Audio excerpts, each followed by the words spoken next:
The Spyro Reignited Trilogy starting to ignite some hate! Really hot take! The Spyro Reignited Trilogy, for those of you that don't know, is an upcoming release of the remaster of the first three Spyro games. And those Spyro games are... Spyro the Dragon, Spyro the Dragon 2, Ripto's Rage, and Spyro the Dragon 3, Year of the Dragon. Yes, all of those games are really well done and very fantastic experiences that originally existed only on the PlayStation, but now we're seeing a release of this new remaster coming out September 21st? Yeah, September 21st. So there was pretty huge fan outcry for Spyro after we saw Crash Bandicoot, the Insane Trilogy, Yes. because it was like, okay, you took a PS1 game, a trilogy of games that people really, really loved, platformer, and you brought it back. It's remastered. It looks beautiful. There's another series that's was on the PS1 that didn't get the same sort of love that could easily maybe get that. Those games to this day have remained only on the PlayStation, Yes. so to see them get re-released, even if it's not the exact same games on another platform, is a big deal. Now, this new remaster is coming out, like we said, on September 21st, and it's coming out on the PlayStation 4 and the Xbox One. You're not going to see this on the Switch, at least not for now, but I promise you, this is one of those things where you're probably going to see it on the Switch maybe like a year later or something, and then everyone's going to want to play it on the Switch because it's portable. That's what happened with the Insane Trilogy, and it's very smart of them to be taking Spyro and doing the same thing with Insane Trilogy, because like I said, there's the fan outcry, and the Insane Trilogy did very, very well on all platforms. So bringing Spyro into that same world means probably some pretty big numbers. And for many people out there that grew up with the PlayStation, Spyro to them is almost the same way some people treat Mario on the Super Mario 64, right? I would say it's up in the air with Crash and Spyro. Combined, they formed... form one. Yeah, but Spyro is more closer to the actual gameplay you would find in Mario 64, something you didn't see with Crash, because Crash was like running in one direction. More of a hallway runner. Kind of, sort of. But... that's not why we're talking today. We're not bringing up all these fancy, awesome, pat on the back, awesome Spyro. Single tear rolling down the side. This is going to be a bit of a harsh conversation, folks. Well, it depends on who you are and what you want out of your gaming experience.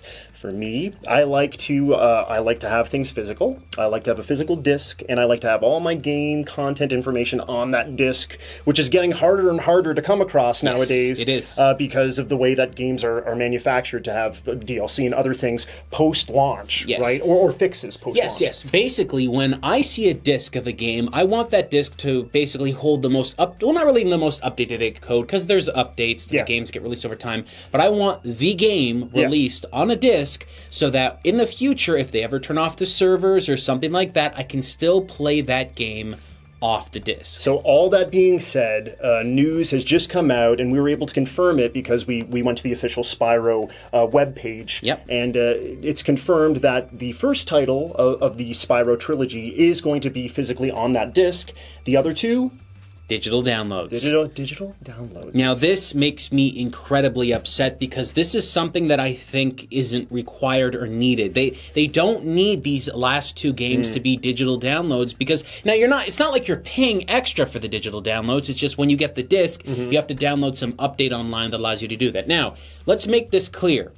Doom on the Switch has a digital download pack for the multiplayer. When you basically insert the game, you can play the whole single-player experience, but if you want the multiplayer, you have to download an additional file. I'm okay with this, because in the instance that the online servers turn off for online support, well, they're going to be gone anyway, so you wouldn't be able to do multiplayer as it was. What really bothers me, though, is that these two Spyro games are largely single-player experiences because they don't have multiplayer. They're just single-player experiences. So that makes me wonder a couple of reasons why they're doing this, okay? So reason number one that comes to mind is maybe the redux of these games is bigger than we anticipated, whether it be, the textures that are used or whatever.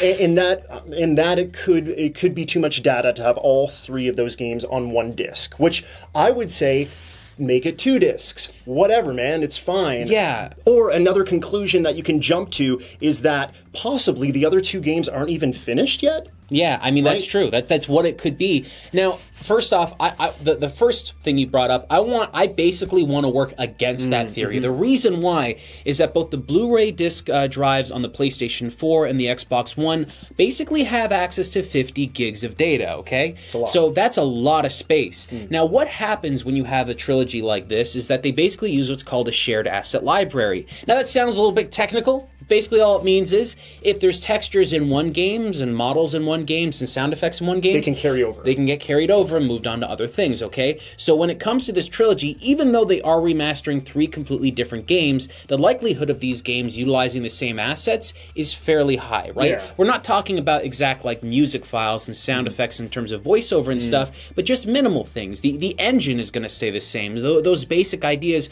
will basically stay true to all 3 versions of the game. So by that case, I would have to imagine that they can fit all the games underneath 50 gigs. Yeah, it's just an assumption that we can make because we don't know exactly what the developers are thinking. Yeah. What do you think about the second thought that possibly the other 2 games aren't finished? Do you think that's more likely? Or, I think that actually is the case here. because it did go gold, right? So they did release the disc to be printed en masse. Yeah. So when it went gold, was it just that one game in there? And in the interim, are they just like rushing to kind of lock things into place? That's what I'm starting to think. Maybe like when this game comes out, like we haven't really seen any reviews of the game. It's still before it comes out. Oh no, yeah, right? it's coming out in September, so it'll be a while. Maybe the last 2 versions, or the last 2 copies of the game in the actual trilogy are broken. Maybe they don't work very well. Maybe they're being released too early. We really don't know. But all I can tell you right now is that kind of concept and philosophy of releasing these games early like that is dangerous for consumers, really, because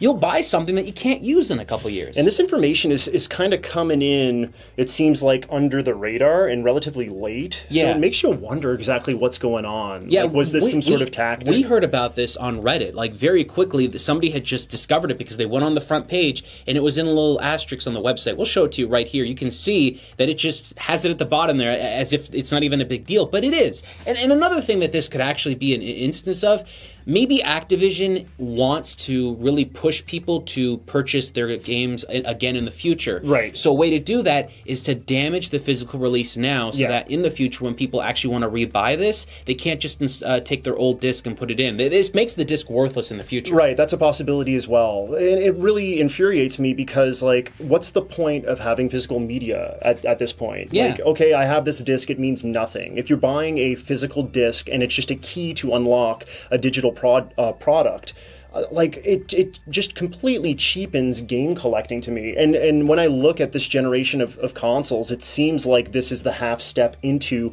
a fully digital future. Yeah. Where, like, man, on the next gen of consoles, if there are physical releases, it like literally or very much will be just a key to a digital download because we're like a half step there. I agree. I'm not really against digital downloads as a whole, but basically my problem is if you're going to be releasing physical elements of these games, you better make sure that they work properly. Right. And like I'm saying, the updates to the games, those little things that get fixed over time, that can be a file that can be downloaded from another source and installed, but we're likely not going to be seeing that with this generation out there because it's going to be getting a little bit crazier as time goes on. Here's my outlook on it. Whatever is on the cover of that game, if it says Trilogy or if it says, like, for example, on the Switch, Mega Man X Legacy Collection 1 and 2, if those things are on the cover, that's exactly what I want physically on that disc, and there's no reason why it shouldn't be there. Yeah, and I think like an issue that's going to be for a lot of people out there that are watching is the ability of actually downloading these games. Maybe you don't have the best like internet support at home. Maybe you don't have the data cap, or maybe you have a data cap and you can't download 2 full like experiences of games here. We don't actually know how big this download is, right? It didn't state on the on the site at all. So all we can tell you is that, hey, one game's on there. Maybe you actually need a download to even play that one. Like, it's just, there's an idea here that I'm really not comfortable with. Yeah. It just, overall, I'm just disappointed, I guess. Well, folks, what do you think? Are you okay with stuff like this, or do you want to see practices like this stop? And Activision, if you're watching, contact us and tell us that you're going to fix it, because really, you should.